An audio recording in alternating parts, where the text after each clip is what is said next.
മാധു, നിയമത്തിന്റെ വഴിക്ക് തന്നെ പോകുന്നതിന് നമ്മൾക്കൊരു തടസ്സവും ഇല്ല. പക്ഷെ നിയമം സംഘപരിവാറിന്റെ വഴിക്കും നരേന്ദ്രമോദിയുടെ വഴിക്കും BJP ഇച്ഛിക്കുന്ന വഴിക്കും പോകുമ്പോഴാണ് നമ്മളെല്ലാവരും ഇന്ത്യയിൽ ഇന്ന് കാണുന്ന രീതിയിലുള്ള പ്രതിഷേധത്തിലേക്ക് വരുന്നത്. ഇവിടെ BJPയുടെ പ്രതിനിധി പറയുന്നത് നീതി കൊടുക്കാൻ വേണ്ടി, രാഷ്ട്രീയ നേതാക്കന്മാർക്ക് നീതി കൊടുക്കാൻ വേണ്ടിയിട്ടല്ല, രാഷ്ട്രീയ പ്രസ്ഥാനങ്ങൾക്ക് നീതി കൊടുക്കാൻ വേണ്ടിയിട്ടല്ല BJP ഭരിക്കുന്നതെന്ന. പക്ഷേ ഈ രാഷ്ട്രീയ പ്രസ്ഥാനങ്ങളൊക്കെ, BJP ഉൾപ്പെടെയുള്ള രാഷ്ട്രീയ പ്രസ്ഥാനങ്ങളൊക്കെ ഇന്ത്യയിലെ പൊതുജനങ്ങളുടെ അഭിപ്രായം, പൊതുജനങ്ങളുടെ ആഗ്രഹപ്രകാരം അല്ലെങ്കിൽ അഭിപ്രായപ്രകാരം അവരുടെ ഇച്ഛപ്രകാരം പ്രവർത്തിക്കുന്ന സംഘടനകളാണല്ലോ. അപ്പോൾ സ്വാഭാവികമായിട്ടും പൊതുജനങ്ങൾക്ക് കൊടുക്കുന്ന നീതി രാഷ്ട്രീയ നേതാക്കന്മാർക്കും അതിൽ ഉൾപ്പെടുന്നല്ലേ. രാഷ്ട്രീയ നേതാക്കന്മാരും പൊതുപ്രവർത്തകരും എന്താ ഈ 142 കോടി ജനങ്ങളിലും ഇന്ത്യയുടെ പൗരന്മാരിലും പെടാത്ത ആളുകളാണോ? നീതി എല്ലാ മനുഷ്യർക്കും കൊടുക്കേണ്ടതാണ്, അത് ഉറപ്പ് കൊടുക്കേണ്ടതാണ്. അത് ഈ ഇലക്ഷന്റെ തലേ ദിവസം അല്ലെങ്കിൽ ഇലക്ഷൻ പ്രഖ്യാപിച്ചതിന് ശേഷം തിടുക്കപ്പെട്ട് ഇങ്ങനെ ഒരു അറസ്റ്റ് നടത്തുമ്പോൾ ഞാൻ ഇതിൽ കാണുന്ന ഒരു പൊളിറ്റിക്സ് വേറെയാണ്. ഇന്നലെ ഇലക്ട്രൽ ബോണ്ടുമായി ബന്ധപ്പെട്ട വിശദ വിവരങ്ങൾ സുപ്രീം കോടതിയിൽ SBI കൊടുക്കുന്നു, അത് ഇലക്ഷൻ കമ്മീഷന്റെ വെബ്സൈറ്റിലേക്ക് അപ്ലോഡ് ചെയ്യുന്ന സാഹചര്യം ഉണ്ടാകുന്നു. അതുമായി ബന്ധപ്പെട്ട വിഷയങ്ങൾ ഇന്ത്യയുടെ പൊതുസമൂഹം ചർച്ച ചെയ്യപ്പെടാതിരിക്കാൻ വേണ്ടിയിട്ടാണ് തിടുക്കപ്പെട്ട് അരവിന്ദ് കെജ്രിവാളിനെ പോലെ ഒരു സിറ്റിംഗ് മുഖ്യമന്ത്രിയെ അറസ്റ്റ് ചെയ്യുന്നത്. അപ്പോൾ വിഷയങ്ങൾ മുഴുവൻ കേജ്രിവാളിന്റെ അറസ്റ്റിലേക്ക് വഴിമാറ്റപ്പെടുകയാണ്. ഈ രാജ്യത്തെ പ്രധാനപ്പെട്ട വിഷയങ്ങളിൽ നിന്ന് ഒക്കെ വഴിമാറ്റിയിട്ട് ഇവരുടെ ഇപ്പോൾ നമ്മൾ എത്രയൊക്കെ പറഞ്ഞാലും സംഘപരിവാറിന്റെ ഈ സ്വേച്ഛാധിപത്യ നടപടി, ഫാസിസ്റ്റ് നടപടിയെ കൈയടിച്ച് പ്രോത്സാഹിപ്പിക്കുന്ന ഒരുപാട് ആളുകളുണ്ടാവും.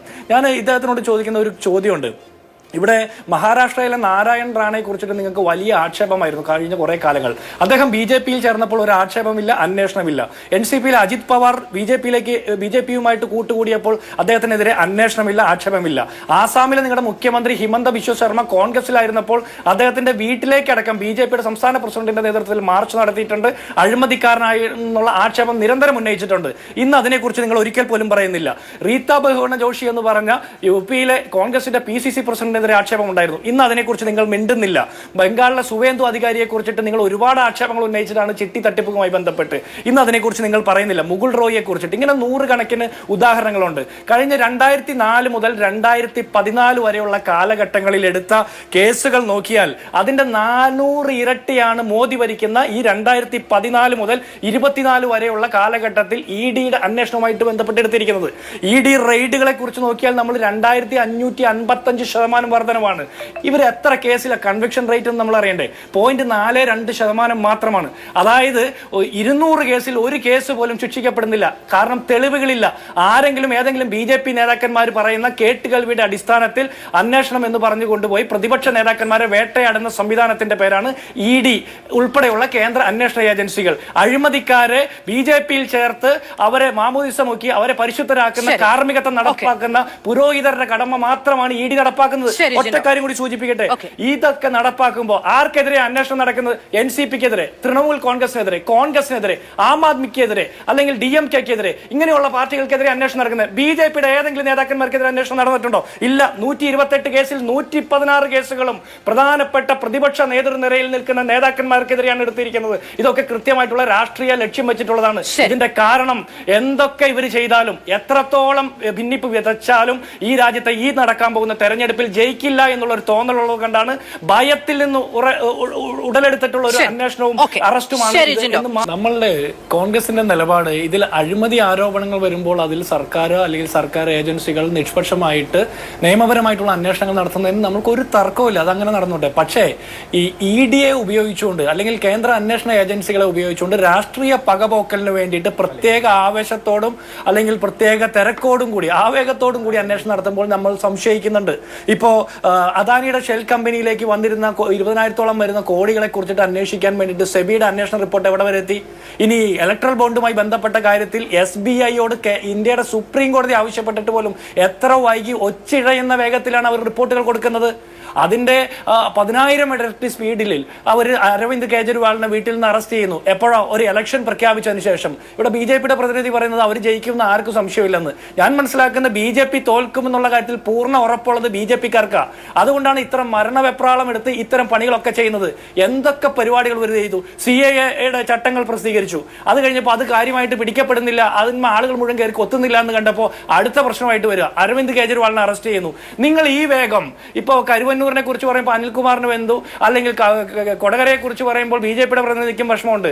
ഞാൻ ചോദിക്കട്ടെ, ഈ കേന്ദ്ര അന്വേഷണ ഏജൻസികൾ കരുവന്നൂരിലെ പാവപ്പെട്ട സഖാക്കന്മാരുടെ പരാതിയുണ്ട്, മാപ്പ് സാക്ഷികളുടെ മൊഴിയൊന്നുമല്ല, സഖാക്കന്മാരുടെ മൊഴിയുണ്ട്, CPM മൊഴിയുണ്ട്. അവിടെ ഈ വേഗം കാണുന്നില്ലല്ലോ. ഞാൻ പോകുന്നില്ല, ഞാൻ വിഷയം മാറ്റുന്നില്ല. എന്റെ ആഗ്രഹം അനിൽകുമാർ ചെയ്തതുപോലെ ഈ വിഷയത്തിന്റെ മെറിറ്റ് മാറി നിൽക്കാതെ ഈ വിഷയം തന്നെ സംസാരിക്കണമെന്നാണ്. അതുകൊണ്ടാണ് ഞാൻ പറയുന്നത്, കൊടകരയിലെ വിഷയവും അല്ലെങ്കിൽ കരുവന്നൂരിലെ വിഷയവും ഒക്കെ പ്രത്യേക താല്പര്യപ്രകാരം ഇവർ സെറ്റിൽ ചെയ്ത് മുന്നോട്ട് പോകുന്ന, അത് മുഖ്യമന്ത്രിയുടെ CBI വക്കീൽ ഹാജരാക്കാത്ത ലാവ്ലിൻ കേസ് ആയിക്കോട്ടെ, ഗോൾഡ് സ്വർണ്ണക്കടത്ത് കേസ് ആയിക്കോട്ടെ, ലൈഫ് മിഷൻ കേസ് ആയിക്കോട്ടെ, ഇതൊക്കെ അങ്ങനെയാണ്. പക്ഷെ ഇവിടെ എങ്ങനെയാ? ഇവിടെ 2019 ഹർഷവർദ്ധൻ എന്ന് പറഞ്ഞ ഒരു കോൺഗ്രസ് നേതാവ് BJPയിൽ ചേർന്നതിന് ശേഷം അദ്ദേഹം പറയുന്നത് എന്താണെന്ന് അറിയോ? EDയെ പേടിക്കാതെ കിടന്നുറങ്ങാൻ പറ്റിയെന്ന. മീനാക്ഷി ലേഖി എന്ന് പറഞ്ഞ കേന്ദ്രമന്ത്രിയാണ് പാർലമെന്റിനകത്ത് പ്രതിഷേധിച്ച പ്രതിപക്ഷ നേതാക്കന്മാരോട് പറഞ്ഞത്, നിങ്ങൾ അധികം സംസാരിച്ചാൽ നിങ്ങളുടെ വീടിന്റെ മുമ്പിലേക്ക് ED വരുമെന്ന്. അപ്പോൾ ED കേന്ദ്ര സർക്കാരിന്റെ BJPയുടെ രാഷ്ട്രീയ ചട്ടുകമാണ് എന്നുള്ള കാര്യത്തിൽ സംശയമില്ല. 2024 ലോക്സഭാ തെരഞ്ഞെടുപ്പ് EDയും ഇന്ത്യ മുന്നണിയും തമ്മിലാണ്. BJPയുടെ പ്രതിനിധിക്ക് ഇന്ത്യ എന്ന് തികച്ചു പറയാൻ മടിയാണ്, ഇന്ത്യ എന്നാണ് പറയുന്നത്. ഞങ്ങൾ തികച്ചു പറയും, ഇന്ത്യ മുന്നണിയും EDയും തമ്മിലുള്ള മത്സരത്തിൽ ഇന്ത്യ മുന്നണി, ഇന്ത്യൻ നാഷണൽ കോൺഗ്രസ് നേതൃത്വത്തിലുള്ള ഇന്ത്യ മുന്നണി അധികാരത്തിലേക്ക് വരും. ഒരു തർക്കവും വേണ്ട.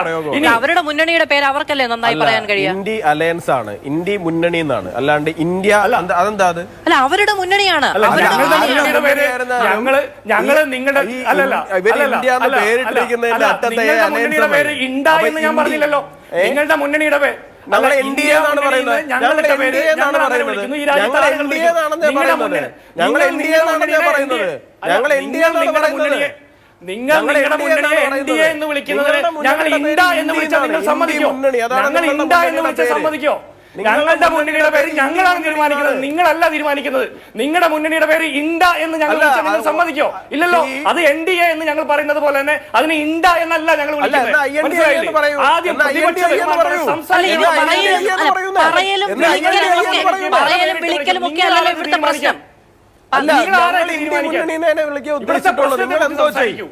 നിങ്ങൾ ഇത്ര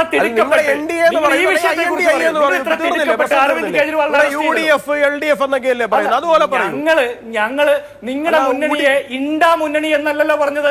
അല്ലല്ലോ, ഞങ്ങളുടെ മുന്നണിയുടെ പേരിന്റെ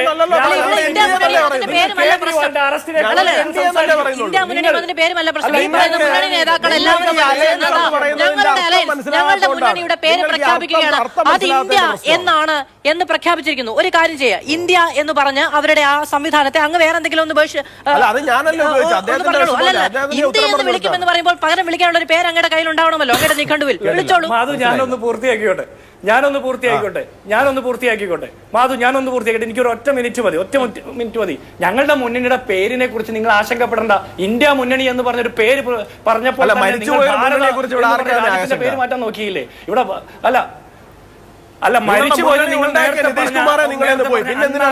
പോരാട്ടമാണ് കഴിഞ്ഞ 10 വർഷക്കാലം പോരാട്ടം. അല്ല, നിതീഷ് കുമാർ നിങ്ങളുടെ കൂടെ വന്നപ്പോ മിടുക്കനായോ, മാന്യനായോ? നിതീഷ് കുമാർ നിങ്ങളുടെ മുന്നിൽ നേരത്തെ പറഞ്ഞത് നാരായണ റാണു വന്നപ്പോ, ഹിമന്ത വിശ്വ ശർമ്മ വന്നപ്പോ മിടുക്കനായോ?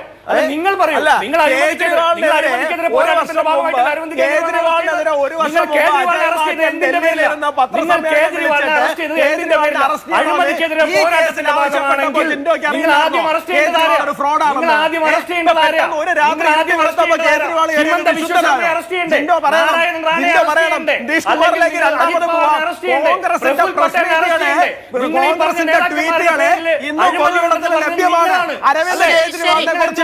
അരവിന്ദ് കേജ്രിവാൾ ഇപ്പോൾ അറസ്റ്റ് ചെയ്യപ്പെട്ടിരിക്കുന്ന ഇതേ കേസിൽ കോൺഗ്രസിന്റെ സമന്വയനായ നേതാക്കൾ ഇത് വ്യക്തിപരമായ തർക്കമോ ആർക്കും കൂടുതൽ ശബ്ദമാർത്താമെന്ന മത്സരവുമല്ല. നമ്മൾ ഈ വിഷയം ചർച്ചയ്ക്കെടുക്കുന്നത് ജനങ്ങൾക്ക് കേൾക്കാൻ വേണ്ടിയാണ്. രണ്ടുപേർ കൂടി ഇത്രയധികം ഒച്ചയെടുത്ത് സംസാരിച്ചാൽ അതിന്റെ ഉദ്ദേശ ലക്ഷ്യത്തെ എന്നോട് ഒരു ന്യായവും ചെയ്യാൻ കഴിയില്ല. ഇതൊരു മത്സരമല്ല, അഭിപ്രായ പ്രകടനത്തിനുള്ള വേദിയാണ്. അത് മനസ്സിലാക്കി പോയാൽ പ്രേക്ഷകർക്ക് കുറച്ചുകൂടി സൗകര്യമായിരിക്കും.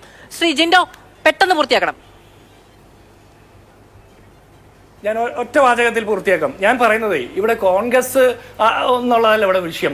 ഈ BJP പരാജയപ്പെടുമെന്നുള്ള കാര്യത്തിൽ തർക്കം വേണ്ട. ഇലക്ട്രൽ ബോണ്ടുമായി ബന്ധപ്പെട്ട വിഷയത്തിൽ കോടതിയിൽ നിന്ന് ചുട്ട മറുപടി കിട്ടി. അതിനുശേഷം ഫാക്ട് ചെക്കുമായി ബന്ധപ്പെട്ട് കേന്ദ്ര സർക്കാരിന്റെ നിർദ്ദേശത്തിനെതിരെ കോടതിയിൽ നിന്ന് ചുട്ട മറുപടി കിട്ടി.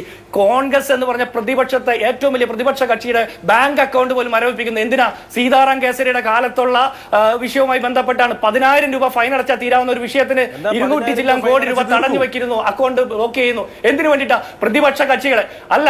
ഞാൻ ഒന്ന് പറഞ്ഞു പൂർത്തിയാക്കട്ടെ.